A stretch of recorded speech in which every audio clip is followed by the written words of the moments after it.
Olá, meu nome é Marcos Frank e tive uma conversa muito legal com John Bush, vocalista do Saint, a banda que é um dos pilares do heavy metal diretamente da ensolarada Los Angeles, Califórnia. Um dos vocalistas mais ocupados do mundo do heavy metal, ficou famoso nos anos 90, substituindo Joey Belladonna do Anthrax. Como também faz parte de projetos como Category 7 e da banda recheada de estrelas do metal, o Metal Allegiance, fazendo com que o Saint ficasse em segundo plano por um tempo. Hoje a Saint está de volta e pronto para sua segunda passagem pelos palcos brasileiros para estremecer o festival Bangers Open Air que acontece entre os dias 2, 3 e 4 de maio. O Saint se apresenta no dia 2. Com vocês, John Bush.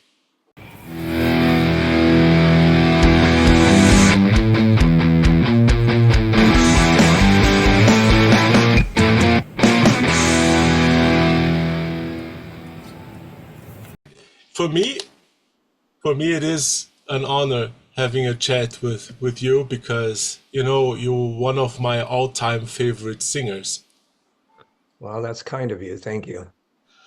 and so I have some questions here for you that might be kind of different. So, is there something you don't want to talk about? Anything you don't talk about?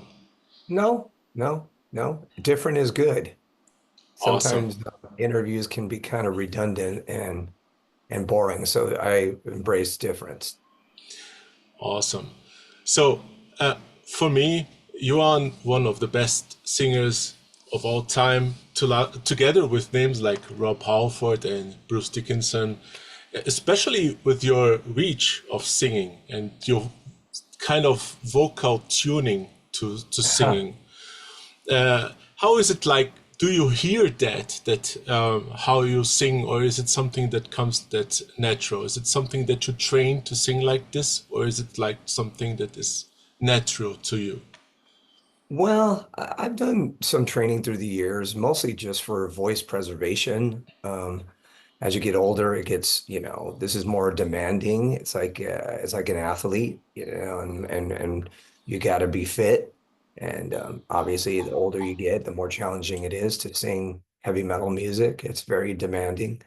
Um, and I'm 61 years old now, so I'm not a young spring chicken. And my voice is different than it used to be, although a lot of people are, they say, "Oh, you sound the same." And not really. I actually sound lower, and I have this kind of more mid-range sweet spot that I kind of sing most of my stuff in that range. But again, it's all very complimentary, and I'm grateful for those comments that people make. It's people like Dickinson and Ronnie Dio, of course, and Halford. I mean, as far as I'm concerned, these guys are the kings of metal, and to even come close to being in the same kind of ballpark with them is, like I said, a big honor. But I just try to do my own thing. I think for me, through the years, what I always strive to do is just sound unique, have my own kind of style. I kind of model a lot of my singing after those people that you mentioned, but also guys like Marvin Gaye and Stevie Wonder. Some of my favorite singers are from the old school soul world, and so I've always kind of wanted to sound like a combination of a heavy metal singer and like an R&B singer. And I anybody who has a unique style to singing and sounds original, I think that's the most important thing. I tend to really like those type of singers mostly. I don't really know about the range, and I don't really have the music knowledge about all that stuff. I just know it's about trying to sound unique and original. It's interesting that your voice even transformed one of the most iconic thrash metal bands into something that is you, Anthrax. And Yeah, well, it's interesting. yeah, and someone like Joey Belladonna has a really unique voice. His voice is very distinctive. When you hear it, you know it's him, which is cool. And that's kind of what I try to do for myself. So, and our voices are very different. So when I joined, it was like, oh, now this kind of raspier, kind of gruff singer is now in the band, and Joey's voice is a little cleaner and higher, but distinctive both of them are. And different. So it did change the sound. Like when people say, uh, I mean, let's face it, somebody like Sammy Hagar changed the way Van Halen sounded, and certainly Ronnie Dio did, Brian Johnson, even though Brian's voice is similar to Bond's, but it was again very distinctive, both those guys. So, you change a vocal, a singer in a band, and the sound's going to change a little bit. It's just the way it is.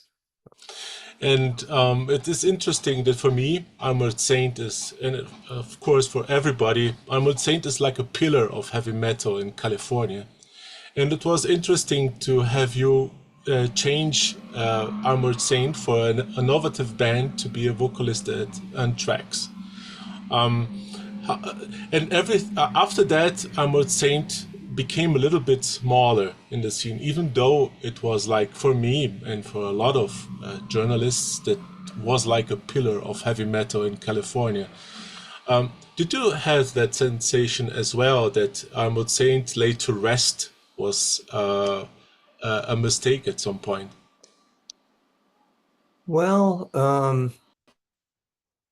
at that time in the early 90s when I joined Anthrax, and Anthrax was coming on the heels of signing a big record contract, and obviously we're a big part of the 80s thrash movement, and one of the big four they became, obviously. They were a big band, so it was really probably not realistic to be able to keep Armored Saint going and still be in Anthrax at that stage of life. So either Armored Saint was going to get a new singer, or they were going to take a what eventually ended up being an extended hiatus. Then we came back around and made a record with Revelation, and then I still went back to Anthrax, and then and then eventually that ended. And then when it wasn't like immediately I jumped right back into Armored Saint, we kind of took some time, and then we ended up making the record that was La Raza, and that came out in 2010, and then that kind of got the ball rolling again to be a little bit more active. And now we're probably more active than we ever been, and arguably bigger than we have ever been.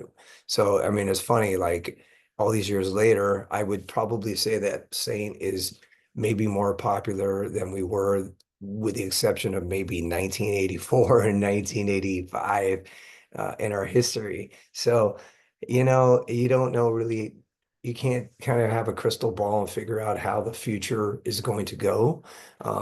There's a lot of bands out there, and everybody wants to be the size of Metallica, and then there's really only one Metallica.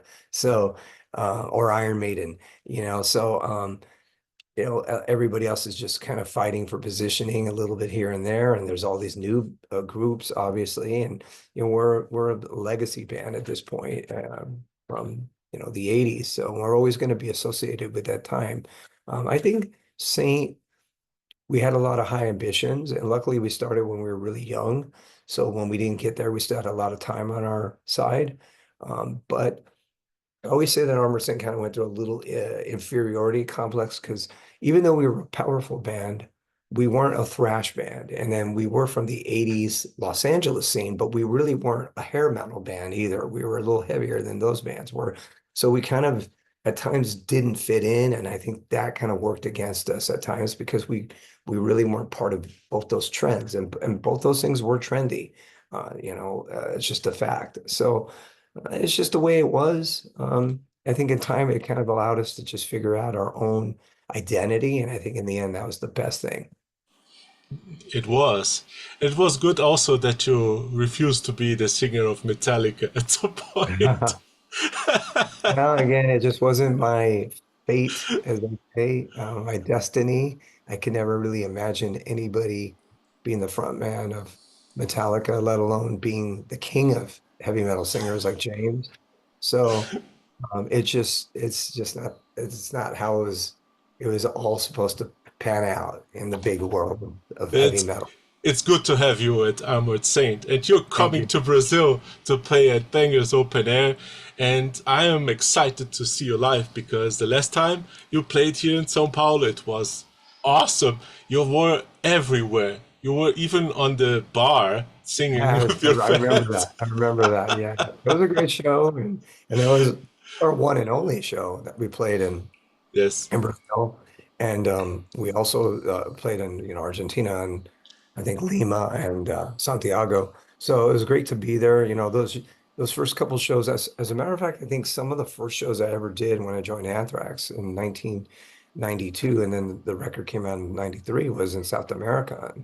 And I distinctly remember those shows being just so over the top and the audience being so passionate. And went back a couple times after that. But to me, the South American audiences, although they're very different, Brazil and Argentina and Peru and Chile, to name the big four countries there. They're all unique in their own way, of course, but there's still Latin audiences, and they love heavy metal, and they love soccer, and they love food, and they love sex, and they always say that they're just passionate about everything. It's extreme everywhere. Right. And it is interesting to see that when the people asked for you guys to play Raising Fear, you guys decided, okay, we'll play Raising Fear. Is this like an album you guys like, or is it like, were you prepared for this kind of interaction to play like any song that is on your discography? Well, we try to get into deep tracks. I mean, I certainly don't want to be somebody who only plays the hits. Um, you want to play some songs that people like that maybe aren't as popular.